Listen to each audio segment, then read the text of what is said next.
I'm Ian Walden, and I'm an academic at Queen Mary University of London, Cambridge born and bred. Um, in terms of what does democracy mean to me, well, it certainly means more than the obvious answer of voting in national and local elections. It's not just Parliament or even the House of Lords specifically, but it's about all those institutions and groups and bodies and entities that interact and enable us really to lead our lives. And therefore, what I for me, democracy is about participation and involvement in the decision making that those institutions, groups, entities make, to the extent that they govern our lives and to a certain degree the lives of others. I, read, watch, listen to political affairs programs and the news and what's going on, and also try to talk with friends and family and others about these matters, just because I think it's important to stay informed. I think it's important to have an opinion.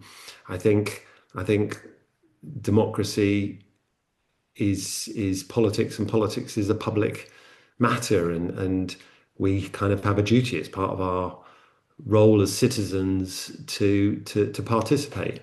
And I can't properly participate unless I am informed. So primarily, it's about being informed. I've been very lucky in my career. I've never been a good full-time academic. I've always wanted to get involved in the world, and I've been very fortunate to work with organisations like the Internet Watch Foundation, which is a sort of it's not a statutory body. It's a self-regulatory body that's tried to tackle child sexual abuse images. Born in Cambridge, or Cambridgeshire, and still based in Cambridgeshire, I was involved in that organisation for 6 years, trying to help them, tackle and reduce the amount and availability of child sexual abuse images on the internet. I've also was then fortunate enough to be appointed to the Press Complaints Commission as a sort of self-regulatory body trying to control the excesses of the newspaper industry. And obviously that culminated in the phone hacking scandal, which was, incredibly important and interesting, and but it did bring an end to the Press Complaints Commission for reasons that I won't go into.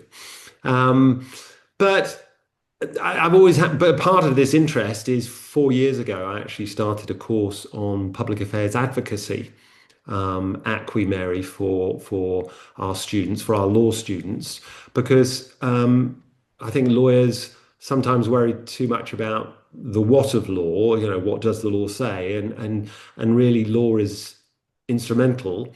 It's about knowing why. Politics leads, or policy leads to law, which leads to regulation. And therefore, I thought it was really important for my students to study and understand the whole process of public affairs advocacy, about how change is wrought, whether it be, lobbying governments or regulators or international organizations. And it's proved very popular with the students. It's been incredibly energizing for me as an academic, and they're very much based in looking at how these things occur in the real world. So that's kind of bits of my contribution, if there is a contribution. I am also a lawyer, and I found that certainly junior lawyers tend to worry about the what. If they can't find the answer written in a piece of legislation or regulation, they sometimes feel a bit lost. And that's because we don't spend enough time thinking about the why. I mean, why would a law be passed to do that? If there isn't a good reason, whether it's an economic reason or a social objective or a public interest objective, then perhaps there isn't a law that says that. Perhaps it's just practice. Perhaps so. It's about understanding the whys, and the whys are, for me, intensely political. And Online Safety Act. I mean, that's obviously something that's in my area of interest, and that's a good example of the power of individuals. Molly Russell's father and his ability to campaign to get change. But then the next moral panic comes along, and everybody says the Online Safety Act's not fit for purpose, but it hadn't even come into force yet.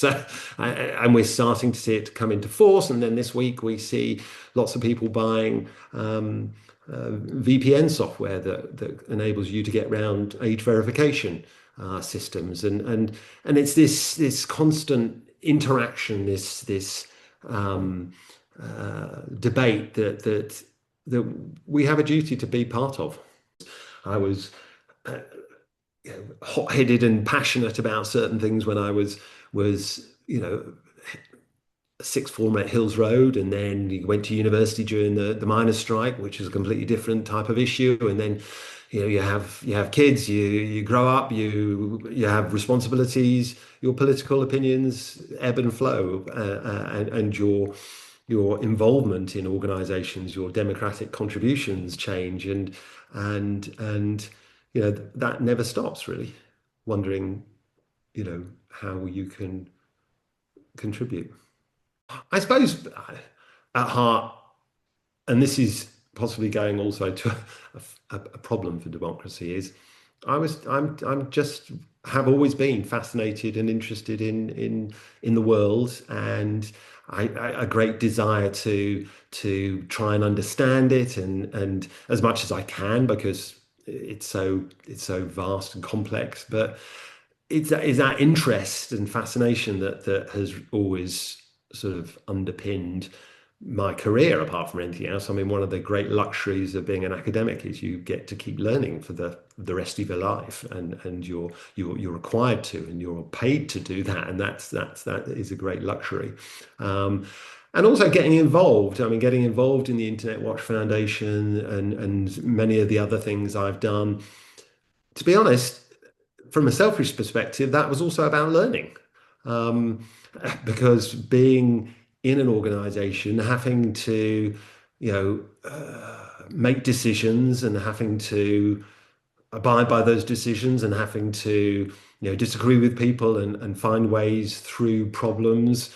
I just has learned such an amazing amount over the years, and I say it's primarily selfish, because obviously these organisations, I think, do have an impact, and they do help change the world in however small a way, and that's clearly a very good thing to do. But the selfish part is I've just learned an immense amount. I've just grown up and had the opportunity to meet people, and be involved in issues and learn about things that I just couldn't have done by sitting in a library, or a whole range of other activities. So it is again, yeah, it is again a very fortunate position to be in. Sometimes you learn more from the students than you manage to teach, because they come with ideas and thoughts, and I teach lots of students from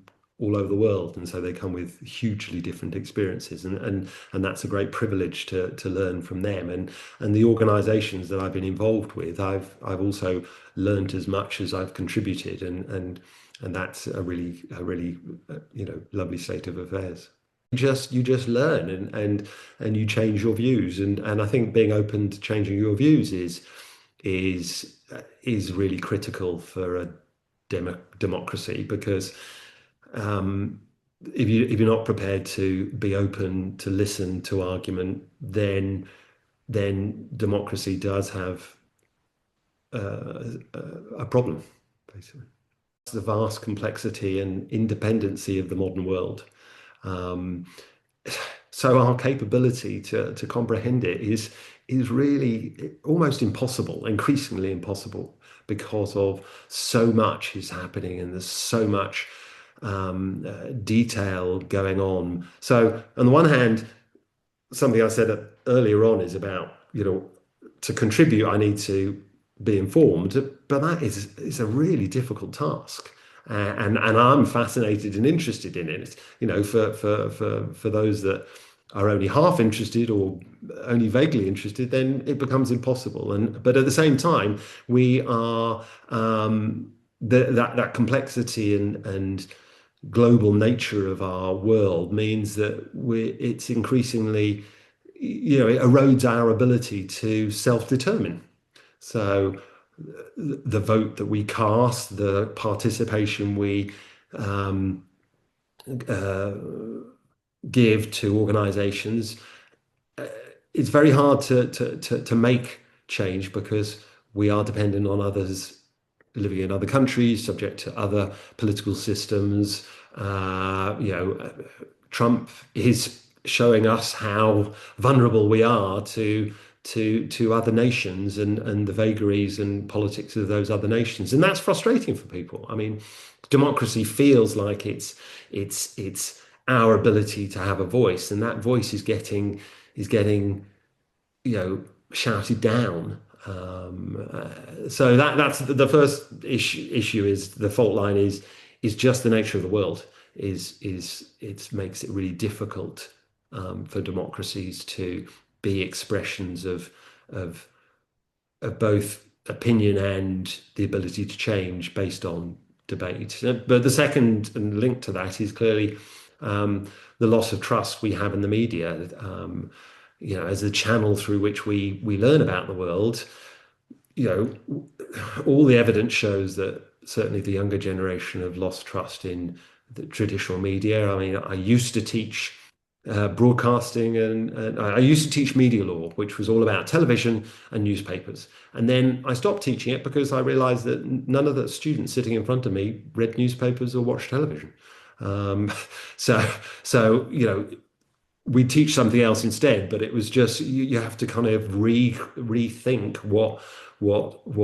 how people obtain and consume the media and misinformation and disinformation proliferates so easily now and so public debate becomes noisier but much less productive. We're like angry ghosts passing through each other and I find that very I find that depressing, really, because um, if we're not informed, then democratic debate becomes something dangerous, I think, and therefore democracy is made vulnerable.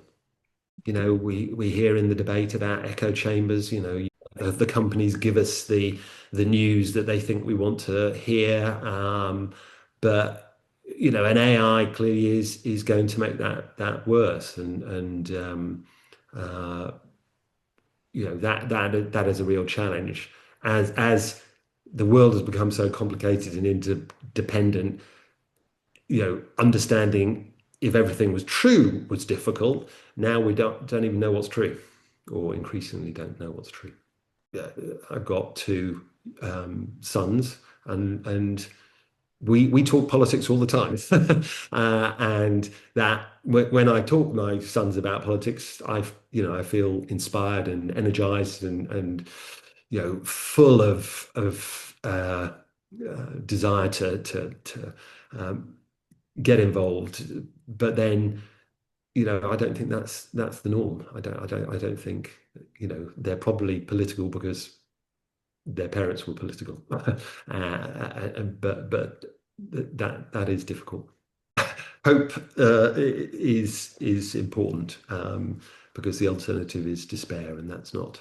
I can't keep up. I can't keep up with the debates and the issues and you know not waving but drowning is the concern.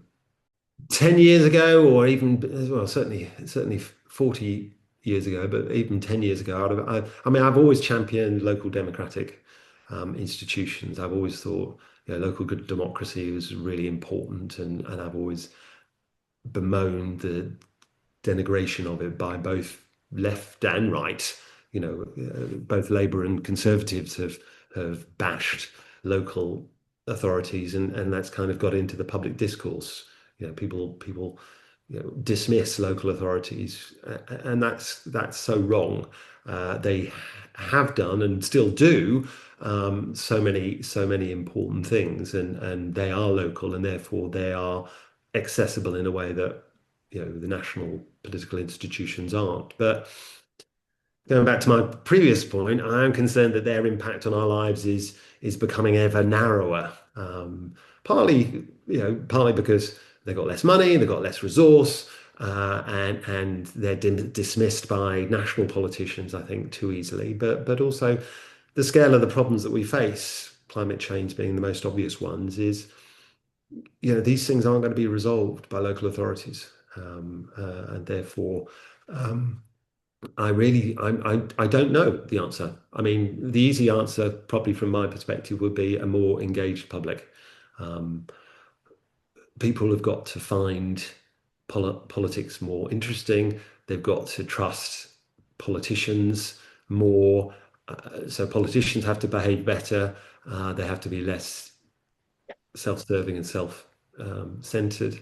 But I don't know what the future holds for democracy. I mean, the most obvious threat in the current world is those sorts of the sounds of autocracy that are coming from places like the United States, from people that you would think, how what on earth are you going on about? I mean, where's this come from? You know, a healthy democracy needs a meritocratic system where people aren't born excluded. It needs to, we need more wealth distribution. We need more equality, because equality, I think, gives people that sense that what they have to say counts. But I don't know. I can't even begin to start to answer how to achieve that. Typical lawyer's answer is it depends, of course. It depends.